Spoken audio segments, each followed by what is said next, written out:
Assalamualaikum, selamat datang kembali di channel SevenTube. Jangan lupa memanjatkan doa untuk anak soleh setiap hari ketika sedang beribadah. Kehadiran anak merupakan anugerah yang paling berharga, terutama bagi kedua orang tua. Sebagai orang tua, pasti ingin si kecil selalu berada dalam lindungan Allah Subhanahu wa Ta'ala. Karenanya, panjatkanlah berbagai doa untuk anak agar si kecil menjadi anak yang sehat, bahagia, bermanfaat, serta selamat dunia dan akhirat. Yuk ketahui ragam doa untuk anak soleh dan solihah. Anak-anak diharapkan tumbuh baik dan soleh yang akan menjadi orang membanggakan bagi orang tua dan juga sekitarnya. Bukan hanya membawa kebahagiaan di dunia, anak yang soleh pun akan menjadi penerang di akhirat. Dari Abu Hurairah radhiyallahu anhu, ia berkata bahwa Rasulullah shallallahu alaihi wasallam bersabda yang artinya, ketika seseorang telah meninggal dunia, maka terputuslah amalnya kecuali 3 perkara, yaitu sedekah jariah, ilmu yang bermanfaat, dan anak soleh yang berdoa baginya. Hadis riwayat Muslim nomor 1631. Orang tua memiliki kewajiban untuk mendidik anak-anaknya agar menjadi orang baik dan soleh. Oleh karena itu, orang tua pasti akan selalu mengusahakan untuk memberikan yang terbaik kepada anak-anaknya, baik urusan dunia maupun akhirat. Selain melakukan ikhtiar dengan mendidik anak sebaik mungkin, perlu bagi orang tua untuk memanjatkan doa untuk anak.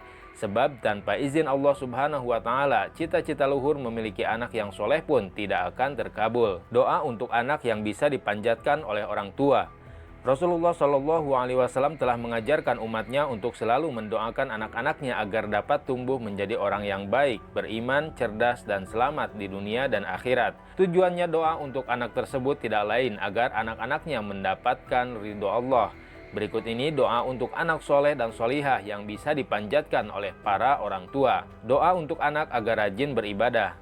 Doa ini adalah doa yang dipanjatkan oleh Nabi Ibrahim alaihissalam kepada Allah Subhanahu wa Ta'ala. Doa untuk anak soleh ini agar beliau dan anak cucunya mengerjakan amalan soleh dan salat dengan sebaik-baiknya. Rabbi ja'alni muqimas salati wa min dzurriyyati Rabbana wa taqabbal du'a. Doa untuk anak agar beriman dan bertakwa. Selain mengajarkan anak untuk beribadah, hal yang utama adalah mengajarkan anak agar beriman dan bertakwa kepada Allah Subhanahu wa Ta'ala. Dengan memanjatkan doa untuk anak berikut ini, orang tua memohon kepada Allah Subhanahu wa Ta'ala agar keturunannya menjadi orang yang bertakwa. Walladzina yaquluna rabbana hab lana min azwajina wa dzurriyyatina qurrata a'yun waj'alna lil muttaqina imama. Doa untuk anak agar pintar dan cerdas. Berikutnya ada doa agar anak dapat menjadi seorang anak yang cerdas yang dilansir dari Kazwa, yaitu Allahumma mla' quluba auladina nuran wa hikmah wa ahlihim liqabuli ni'matin wa aslih bihimul ummah. Selain doa tersebut, ada satu doa lagi yang bisa orang tua panjatkan dengan tujuan mengharapkan anak dapat menjadi orang yang pintar, antara lain Allahumma ja'alhu sahihan kamilan wa aqilan haziqan wa aliman amila. Berbagai doa untuk anak ini bisa dipanjatkan kapanpun, karena tidak ada seorang pun yang tahu kapan sebuah doa dikabulkan. Sebagai orang tua yang bertanggung jawab, doa ini menjadi tumpuan harapan bagi kebaikan penerusnya kelak. Doa untuk anak agar berbakti pada orang tua. Banyak cara bakti anak kepada orang tua, dan hal itu tidak bisa ditentukan. Oleh karena itu, amalan utama orang tua adalah berdoa untuk anak agar jadi anak yang berbakti, terutama dalam hal yang berkaitan dengan masalah keagamaan dan akhirat. Berikut bacaan doanya. Allahumma barik li fi auladi wa la taburrahum wa waffiqhum li ta'atika warzuqni birrahum. Doa untuk anak agar menjadi orang yang baik. Doa berikut ini merupakan doa yang dipanjatkan oleh Nabi Zakaria alaihissalam agar beliau dikaruniakan seorang anak yang baik. Rabbi habli min ladunka dzurriyyatan thayyibah innaka sami'ud du'a. Doa untuk anak agar diberikan keberkahan. Selain meminta anak yang baik, mohonkan juga agar anak selalu diberikan kebaikan dan keberkahan dalam hidupnya. Berikut bunyi doa yang bisa dibacakan. Allahumma barik li fi auladi wahfadhum wa la tadurrahum warzuqna birrahum. Doa agar anak memahami ajaran agama yang benar. Jangan sampai terlewati. Doa untuk anak agar ia belajar agama ini juga penting dipahami. Bacakan doa agar anak memiliki pemahaman agama yang benar. Allahumma faqihhu fiddin wa'allimhu ta'wil. Doa agar hati anak lembut. Apakah si kecil termasuk anak yang keras kepala?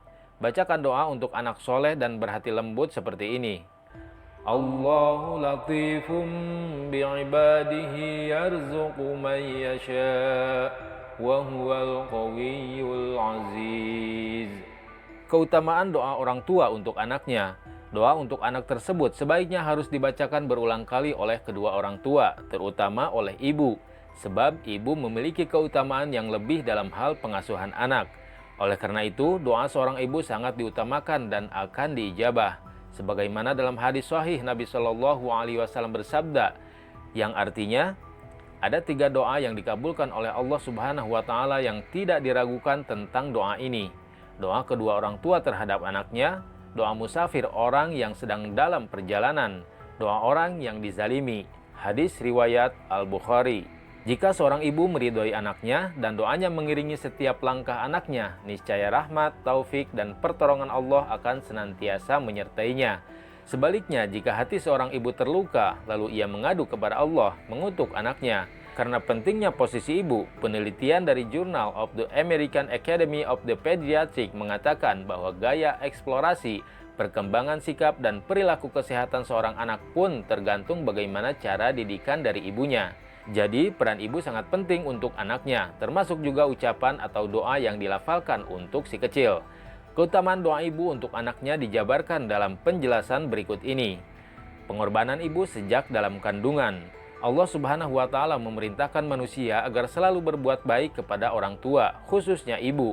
Ini karena ibu telah mengandung anaknya selama 9 bulan dan telah merawatnya dengan baik hingga akhirnya bisa terlahir ke dunia dengan sehat dan selamat. Tugasnya tidak selesai sampai di situ. Ibu masih harus memberi ASI, bahkan mendidik sampai anaknya hingga dewasa. Hal itu tentu bukan sesuatu yang mudah dan diperlukan banyak pengorbanan untuk melakukannya. Allah berfirman, "Kami perintahkan kepada manusia agar berbuat baik terhadap 2 orang, ibu dan bapaknya. Ibunya mengandung dengan susah payah dan melahirkannya dengan susah payah pula." Al-Quran Surat Al-Ahqaf ayat 15. Selain itu, dalam sebuah riwayat diterangkan bahwa dari Ibnu Abbas radhiyallahu anhuma bahwasanya seseorang mendatanginya lalu berkata, bahwasanya aku meminang wanita, tapi ia enggan menikah denganku, dan ia dipinang orang lain, lalu ia menerimanya. Maka aku cemburu kepadanya, lantas aku membunuhnya. Apakah aku masih bisa bertobat? Ibnu Abbas berkata, apakah ibu masih hidup? Ia menjawab, tidak. Ibnu Abbas berkata, bertaubatlah kepada Allah Azza wa Jalla dan dekatkanlah dirimu kepadanya sebisamu. Atha bin Yasar berkata, maka aku pergi menanyakan kepada Ibnu Abbas, kenapa engkau tanyakan tentang kehidupan ibunya? Maka beliau berkata, aku tidak mengetahui amalan yang paling mendekatkan diri kepada Allah Ta'ala selain berbakti kepada ibu. Hadis ini dikeluarkan juga oleh Al-Baihaqi di Syu'abul Iman. Dari hadis tersebut dijelaskan bahwasanya berbuat baik kepada ibu adalah ibadah yang sangat agung. Bahkan dengan berbakti kepada ibu diharapkan bisa membantu taubat seseorang diterima Allah Subhanahu wa Ta'ala. Keistimewaan ibu disebut 3 kali oleh Rasulullah Shallallahu Alaihi Wasallam sebagai orang tua. Ibu mempunyai keistimewaan berkali-kali lipat. Sebagaimana Rasulullah Shallallahu Alaihi Wasallam pernah menyebutkan nama ibu sebanyak 3 kali, baru kemudian nama ayah. Sebagaimana dikemukakan dalam sebuah hadis yang artinya, dari Abu Hurairah radhiyallahu anhu beliau berkata, seseorang datang kepada Rasulullah Shallallahu Alaihi Wasallam dan berkata, wahai Rasulullah, kepada siapakah aku harus berbakti pertama kali? Nabi Shallallahu Alaihi Wasallam menjawab, ibumu. Dan orang tersebut kembali bertanya, kemudian siapa lagi? Nabi Shallallahu Alaihi Wasallam menjawab, ibumu. Orang tersebut bertanya kembali, kemudian siapa lagi? Beliau menjawab, ibumu. Orang tersebut bertanya yang keempat kalinya, kemudian siapa lagi? Nabi Shallallahu Alaihi Wasallam menjawab, kemudian ayahmu. Hadis riwayat Bukhari nomor 5971. Ini menunjukkan bahwa ibu mempunyai keistimewaan yang luar biasa bagi Rasulullah Shallallahu Alaihi Wasallam yang merupakan seorang nabi dan rasul yang telah dijanjikan surga padanya. Hal ini akan membuat doa untuk anaknya akan lebih mustajab di hadapan Allah Subhanahu wa Ta'ala. Demikian penjelasan tentang doa untuk anak yang bisa dipanjatkan oleh orang tua agar si kecil bisa tumbuh dengan baik. Dengan memanjatkan doa ini setiap hari, si kecil diharapkan bisa menjadi pribadi yang lebih baik, soleh, dan menjadi contoh positif untuk teman-temannya. Wallahu a'lam bishshawab.